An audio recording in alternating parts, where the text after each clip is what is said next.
we might well have overlooked one of the greatest miracles of Yud Beis and Yud Gimmel Tammuz. What miracle is that? Wie bewusst is the Gott von Chak Mechat Mur von seinem Verschicken gewesen Yud Beis Gimmel Tammuz. We know that the time the Rebbe was released from prison to freedom was the 12th and 13th of Tammuz. And the history is, Dienstag Yud Beis Tammuz hat mit der Rebbe dir gewesen, als angekommen die Pekude ihm zu befreien von der Verschicken Customer. On Tuesday, which was the 12th of Tammuz, they got the message that the Rebbe was now going to be released from his exile in Customer. But that wasn't the time he actually was freed, because that day the government office was closed, because it was a public holiday.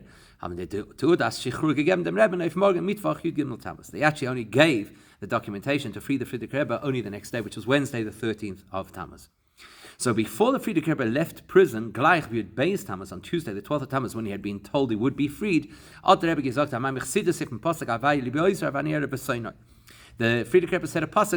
a mimer on this pasuk from Hallel, which we'll translate momentarily.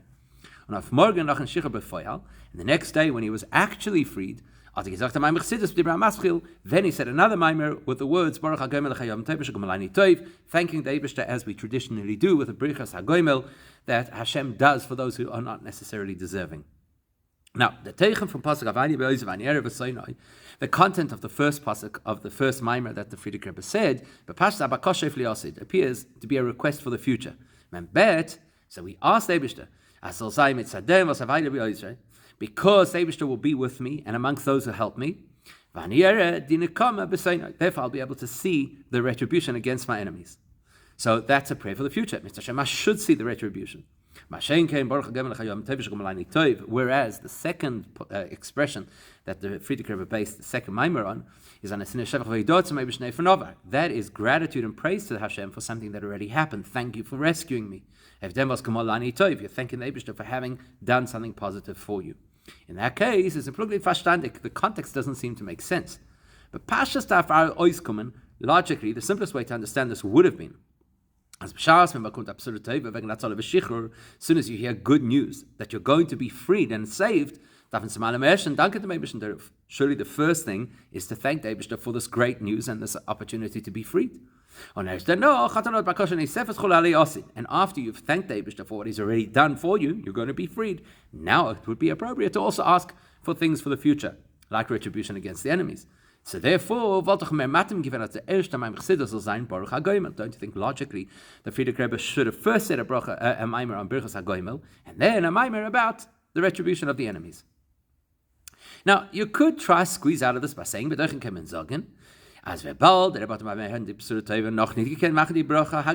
fact is that even when the Friedrich Rebbe was told he'd be freed, he was not halachically yet in a position to say the Birchas HaGoimel, because he also says because he wasn't yet free. And he certainly has not fulfilled the halachic criterion for the bracha of HaGoimel, which is that you have to be completely free of danger, and he was not free of danger, still in the prison system. So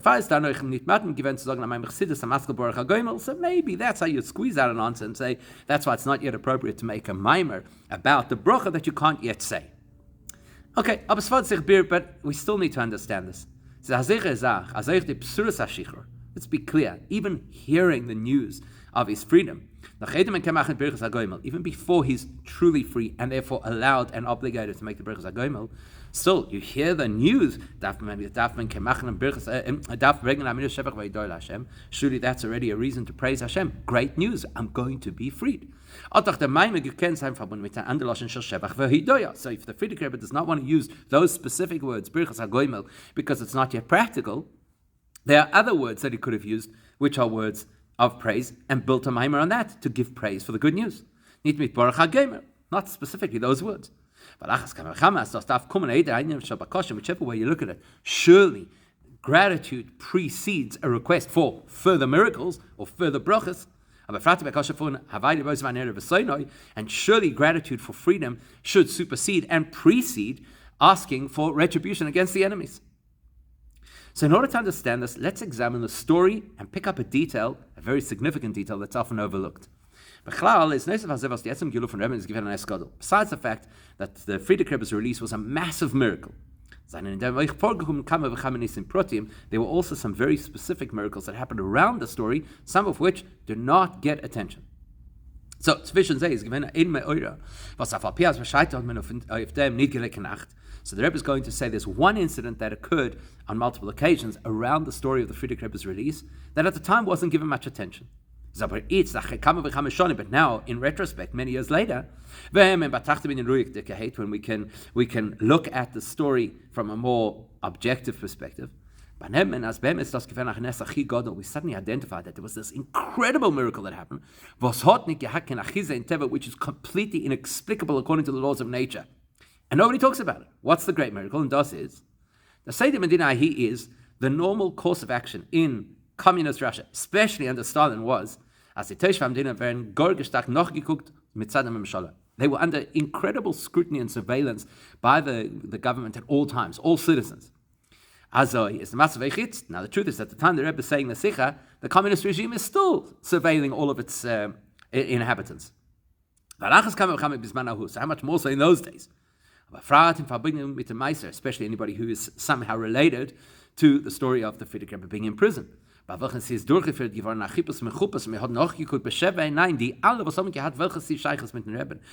time the Friedrich Rebbe was in prison, there was a witch hunt where they were over-examining and scrutinizing anybody who had even the most tenuous relationship with the Friedrich Rebbe. So it must have been a very frightening time, surely, for anybody, and a very dangerous time for anybody in that circle. And von deswegen, nevertheless, bald season is sparsam geworden, as man hat den Rebbe arrestiert. As soon as people were aware of the fact that the Friedrich Rebbe had been arrested, haben dort Sendeke in sich hereingeworfen und verschiedene Pulos und Stadles, als man soll befreien. All kinds of people immediately got active, proactive, and involved in all kinds of methods to try and get the Friedrich Rebbe freed. Und haben sich nicht gerechnet damit, was sie wäre noch gespielt. Nobody considered the fact that you're being surveilled, you're being spied on. Nobody thought about the potential dangerous outcome of being involved in the activity to try and free the person who is now essentially this political enemy, this enemy of the state. People did things out in the open,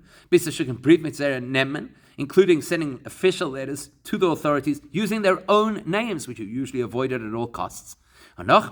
Wenn es sich allein in der Memschala-Amten, welche seinen Gewinn verantwortlich für Psak-Din und sich im Stadtdruck werden zu überwirken sein. People actually went to the various government offices that were involved in deciding the Friedrich Rebbe's fate and personally got involved, knocking on doors, trying to argue the case for the Friedrich Rebbe. That is incredibly dangerous, going right into the lion's den. For years and years and years, you've tried to keep everything under wraps, and now you're coming out in the open.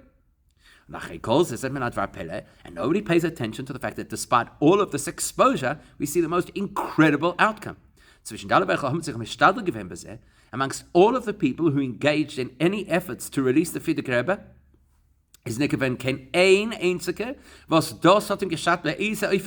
not one person was in any way harmed, even in the most remote fashion. Not spiritually, not physically. Nobody even lost their job or their income because of it. That is unheard of in that environment. People were punished in far more severe ways for far less. A massive miracle. You'll say the Gemara tells us that any time a person is on a mission for a mitzvah, they're protected, they can't be harmed. The same Gemara, however, tells us if a person puts themselves into a dangerous situation, they cannot hide behind the mitzvah and expect it to do miracles to protect them.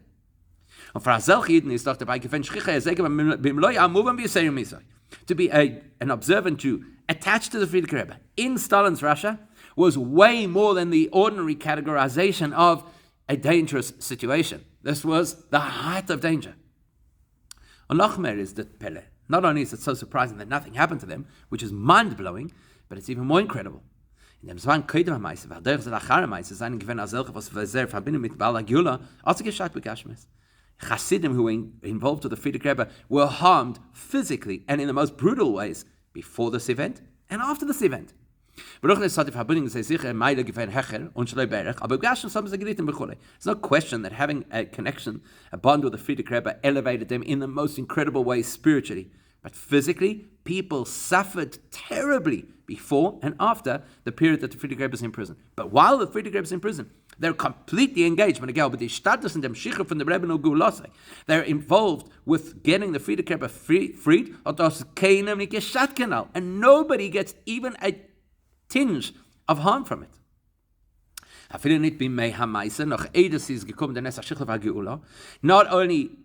even in the time that the Friedrich Rebbe was still held prisoner before he was freed, nobody was harmed then.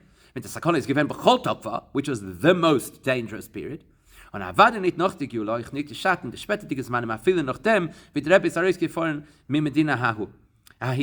not only so, during the time of the imprisonment, which was the most dangerous, nobody was harmed. After the imprisonment, after the Friedrich Rebbe was released, nobody was harmed. Even after the Friedrich Rebbe left Russia, where you'd think maybe whatever protection these people had because of the Friedrich Rebbe, nobody was held accountable by the state for their efforts to free the Friedrich Rebbe. It's a mega miracle. In a certain regard, this is even a greater miracle than the fact that the Friedrich Rebbe was released. Even if you're thinking along the lines of the natural order. There's no question the release of the Friedrich Rebbe was a massive, open miracle. But at least it had some track back to some natural process that you could say assisted for the miracle to occur. Because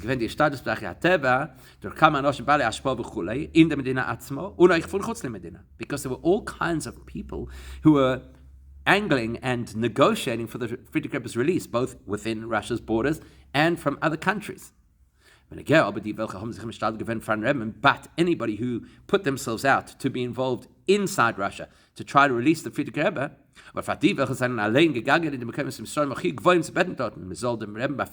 especially those people who went to the most dangerous places, the highest echelons of the government, in order to argue the Friedrich Rebbe's case.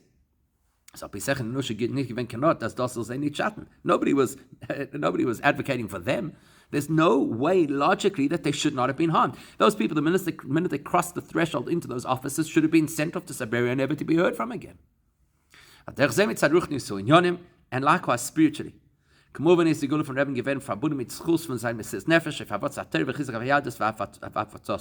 understand that Friedrich Rebbe had the miracle of his liberation because of the incredible Mesiras Nefesh he invested into preserving Judaism and spreading Judaism in that place. Plus he had the schus of the preceding Rebbeim, and many other merits that the Friedrich Rebbe had accumulated over the course of his leadership. And despite that, before the Friedrich Rebbe experienced the miracle of his liberation, he went through terrible suffering. And he had to sit in prison. The beatings, the abuse that he experienced in the prison system, afterwards being sent away into exile. Whereas the people working and advocating on the Friedrich Rebbe's behalf, who don't necessarily have the massive schusim that the Friedrich Rebbe is standing on, and some of the people who advocated for the Friedrich Rebbe were not individuals who had put their lives on the line for their Judaism. Including people who were not personally religiously observant. Some of them belonged to the party. Meaning the party that was holding the Friedrich Rebbe. And nevertheless, they were not in any way harmed for their efforts to free the Friedrich Rebbe. And everything proceeded smoothly, at least for them personally. How is that possible? It's a massive miracle, and how is it possible that nobody really speaks about this miracle?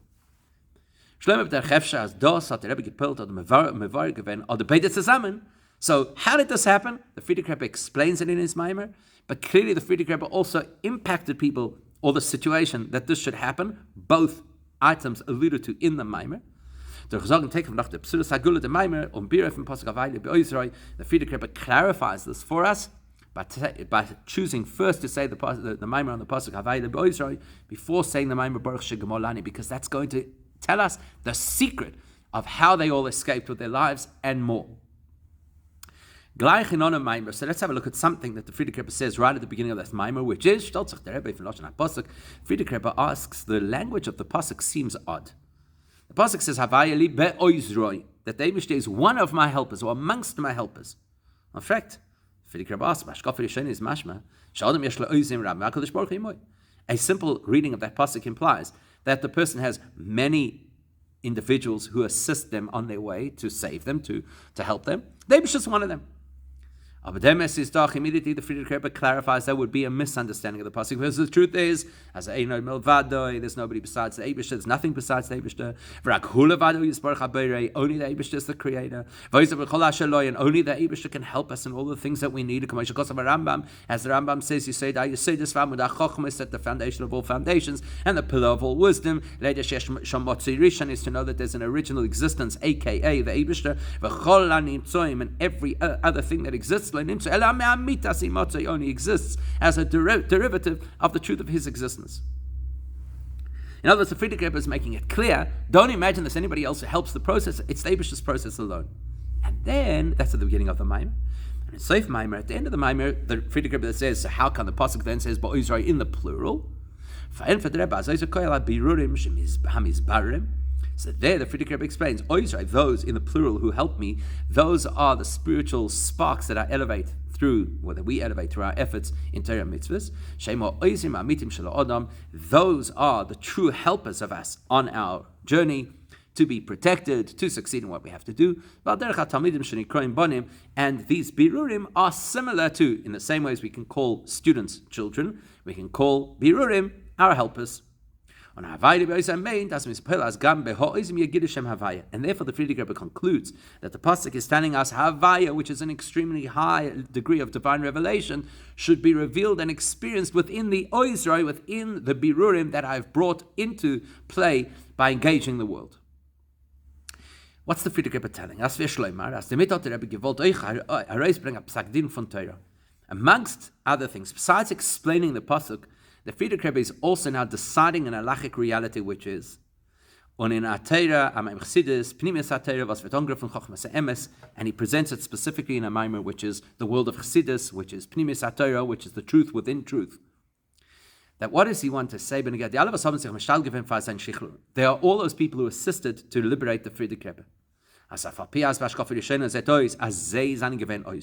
So you look at them and say, okay, there were all these people. There were these officials from the United States government. I don't know, whoever it was that got involved.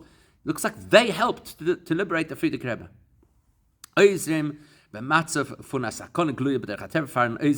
Helping somebody in a way that even endangers them, as we've seen, that even people who belong to the Communist Party, Jewish people, endangered themselves to help the Friedrich Rebbe's case. So you imagine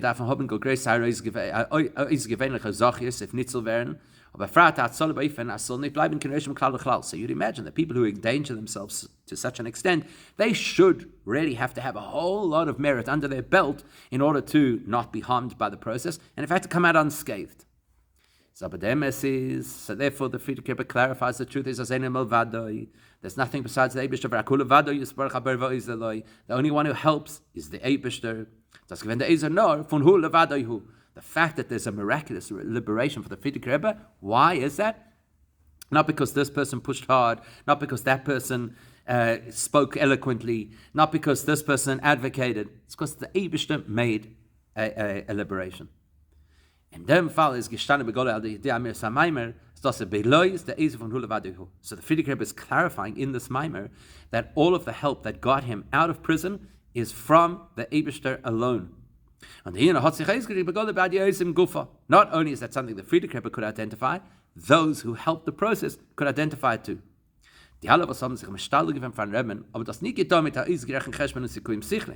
So anybody, regardless of how religious they may or may not have been, when they got involved in this project, which is the liberation of the Friedrich Rebbe, they did so without all the ordinary calculations that you'd expect. Everybody threw themselves completely into the project, at risk to themselves, without any considerations. They took the greatest risks, not even knowing if they would succeed in liberating the Friedrich Rebbe, but at least perhaps lightening the experience in the prison. Hopefully they could assist to bring the liberation. So therefore, every person who got involved in this project, their own identity, their own ego, completely dissolved. Und in sehr Piolos hat sich gekannt, sagen, Begolle, das ist nicht sehr Eser. which means that they behaved in such a way that you could see it's not them. They're not the actors in this story. Now, das von Hulavad, das tut der Eibishter. It's the Eibishter's work. The Eibishter is working through them. He's the puppet master. But made is verstandig bepashtus, which makes itself understood. Favos, das hat keinen nicht geschat beisen verhiften shehu nicht better. That's why nobody was harmed, even in the long run. But bald, as das der von Hulavad Yehu, because in this story it's the Eibishter running the show, creating the liberation. And therefore the Friedrich Rebbe's liberation is coming from the truth of Hashem's essence. Is doch the Sheikh's episode on Canaan? Well, if the Eibishter is working on something, there can be no harm, obviously, to the Eibishter. And therefore, whoever is engaged in this process is protected from harm. Noch mehr. In fact, it's not even a miracle that the people involved in assisting the Friedrich Rebbe are not harmed. It's the most natural thing in the world. If you're operating with Hashem's essence, nothing and nobody can be harmed. In other words,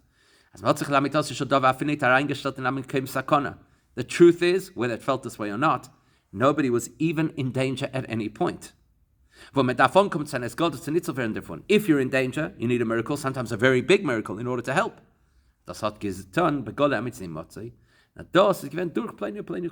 Because what's operating over here is the Eibishter's essence, which is beyond harm, which is immune to any kind of negativity, and the Eibishter's hand in glove with the particular individual who is doing the particular work, and that's, so to speak, the tool, the proxy that the Eibishter is using.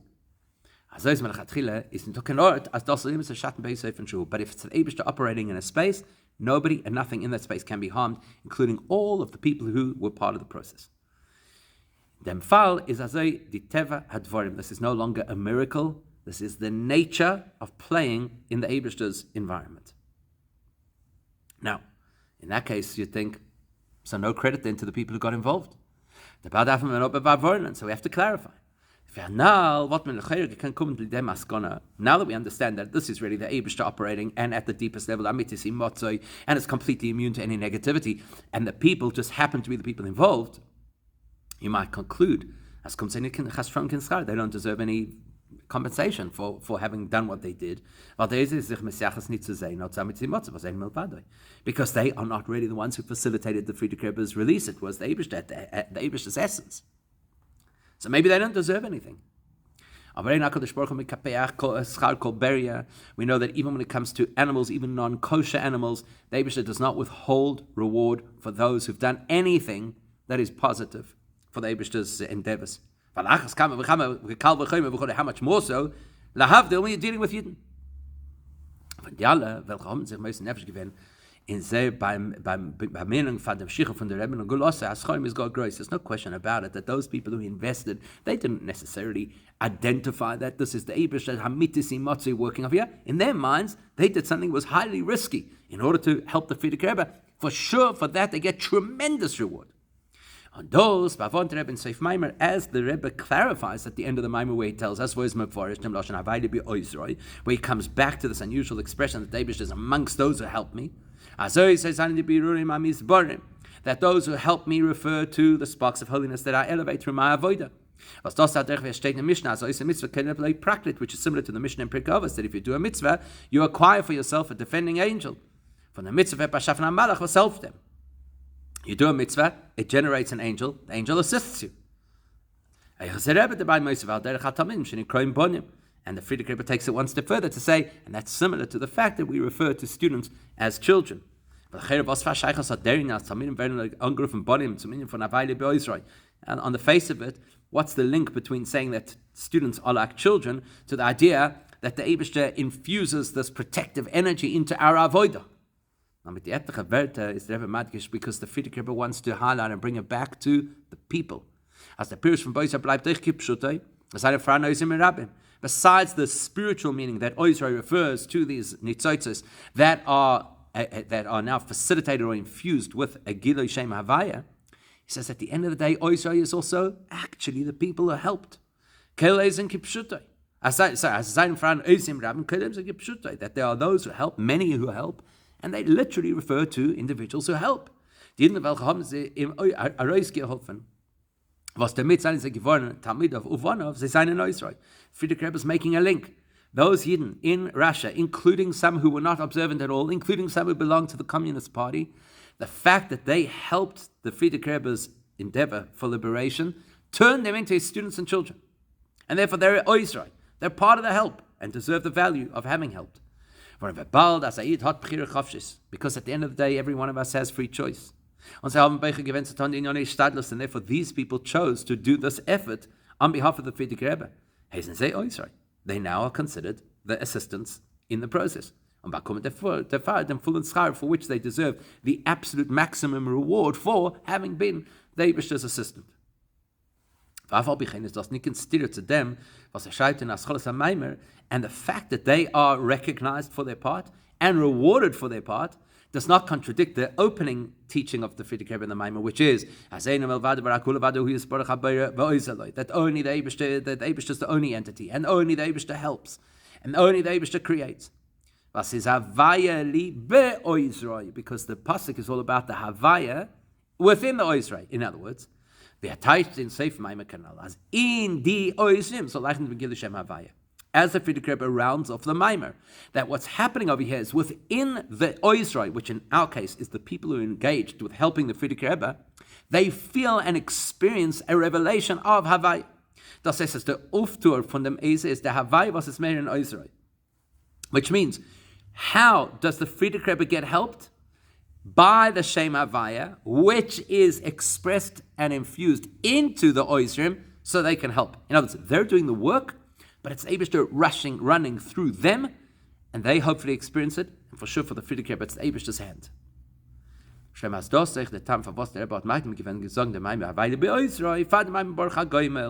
that will contextualize why the Friedrich Rebbe first said a Maimer on this pasuk before the Maimer about Baruch HaGoimel. As von dem Tev Shegmolani soll nicht alles kommen in den Shaleki de Boy by its Feiten. First thing you want to make sure is that when you thank the Eibishter for the brachas and the salvation that he's given you, that it doesn't chas v'shalom come at the expense of somebody else. And the last people that you want to have any negative fallout are the people who were engaged, the people who worked, the people who helped. Not only does the Friedrich Rebbe not want them in any way to be harmed, overlooked, to lack, he wants them to get the ultimate, full-blown schar reward that the Eibishter has for them.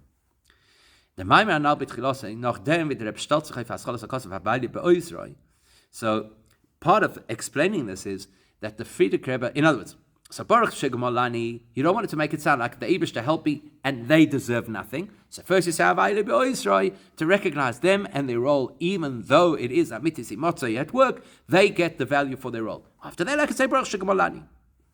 Now, in the Maimer Nab Tchilosoi, at the beginning of the Maimer Havayde Be'oisroi, nachdem the Rebbe stolz sich auf Hascholas HaKos of Havayde Be'oisroi, after the Friedrich Rebbe asks the question why Be'oisroi is in the plural and addresses it, so then he asks, why is it so important that I should see the downfall or the retribution of my enemies? Why is part of the request that I need to see the retribution against my enemies? Surely the correct thing to ask for is that those who are currently my enemies should do a 180 and they should become supporters, they should become friends. And the Rebbe is Moisef, to which the Friedrich Rebbe adds, even though whenever David HaMelech expressed some form of hatred, it was specifically against those who hated the Eibishter, like the pasuk says, that I will hate those who hate you, Hashem, and those who rise up against you, I will challenge. Doesn't, but the Friedrich Rebbe says, doesn't it also say in Tehillim that chatoim, sins, should be removed from the earth? And the Gemara points out that it's specifically the sins, not the sinners.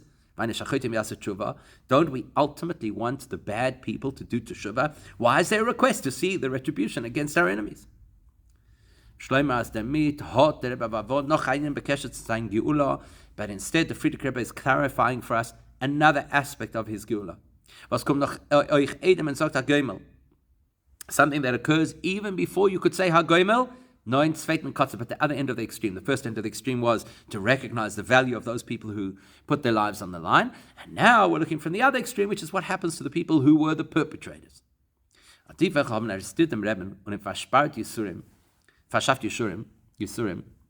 Those people who arrested the Friedrich Rebbe and caused them terrible suffering.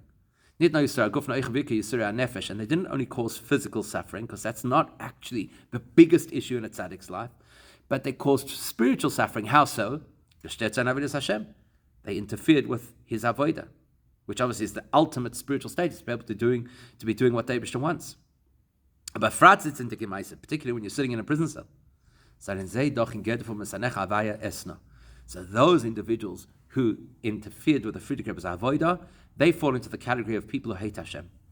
Und erfahr, wat der given matim as noch in Zochen über soll man zu sagen haben im Jahres von einem Rebbe seine Pschutei einen von der Komma. So you'd expect after the Friedrich Rebbe is released, there should be an element of vengeance against them. Not a personal thing. You harm me and therefore I hate you. But standing up for the Eibishter's covered and being vengeful for the Eibishter, because these are people who hate the Eibishter. That's what you'd expect. Is as the Rebbe Shel gleich in Onoid Maimer, so the Friedrich Rebbe immediately negates that attitude right at the beginning of the Maimer. As I feel going to get this sign of in them get from even those people who are our enemies, because they hate Hashem. So the Friedrich Rebbe says, should we be saying that Erev Soinoi, or rather we should say Yitamach HaToim? In other words, he's changing our perspective. Don't fall into the world of looking for retribution and wishing vengeance. Go to the world of Yitamach HaToim. We actually have to daven, as the Friedrich Rebbe spells out in that Maimer, that even the perpetrators of this horrible crime against the Friedrich Rebbe should do tshuva. And that's the link between the two parts of the pasuk. The attitude that runs through both of them should be the same attitude. What's the attitude? As soon as a person is conscious of the fact that there's only the Eibishter, and only the Eibishter runs the world, says clear within the help that I'm getting from individuals is the Eibishter's help. Then we can recognize the truth even about those who hate us or hate the Eibishter. We have to recognize there's only the Eibishter, and therefore if I'm suffering because of somebody else who has poor behavior or poor outlook and hates the Eibishter, etc., it's not them. They're not operating independently. As the Alter Rebbe explains in great detail in Tanya, that it's the Eibishter empowering and directing that person to harm us, to curse us. Therefore there's no space, and therefore the Friedrich Rebbe immediately negates it at the beginning of the Maimer, that we should respond with a feeling of vengeance. As the Alter Rebbe explains in great detail in Igeres HaKodesh, it's not them doing this to me, it's the Eibishter choosing me to be the victim of their bad behavior. So how do you really translate then this concept of seeing my enemies? So the Friedrich Rebbe explains it with a twist that you would never have seen coming.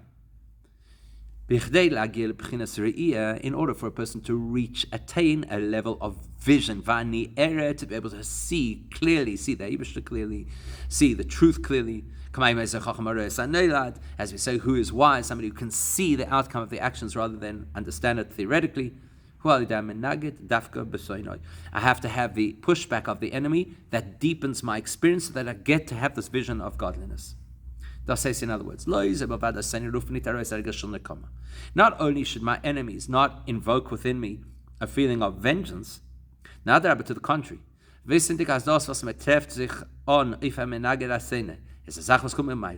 Recognizing that if I run into some kind of an obstacle, some kind of an opponent, some kind of an enemy, that is the Eibishter's design. And that person is the Eibishter's shliach, like with David HaMelech, the Eibishter told him to curse him. So we have to say, rather than focus on that person, what they've done wrong, recognize my avodah, what should I learn? To the extent that eventually I see the clarity of what I'm supposed to be doing. We come to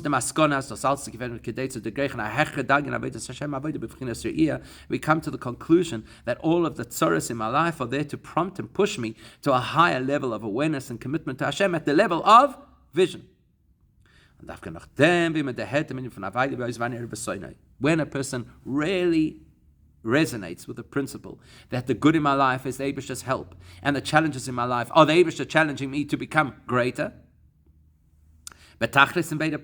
When I know this properly, ideally in both realms, whether it's that I'm being assisted or whether that I'm being obstructed, that is for me from the Eibishter. Then I could say Birchas HaGoimel properly. As the Hedvig is Gmolani from the Eibishter and Alein, because then I recognize that it's the Eibishter who put me through this and lifted me out of this. And it's going to up in Toiv Goloi, and that in turn transforms whatever's going on into our lives to become open and obvious goodness, revealed goodness in our tangible physical realm, until it reaches the point, as the Friedrich Rebbe says in the Maimer Baruch HaGoimel, that anybody who supports Torah is happy and blessed with every possible blessing of goodness, which Hashem should be our experience, the ultimate bracha of goodness, which is Mashiach now.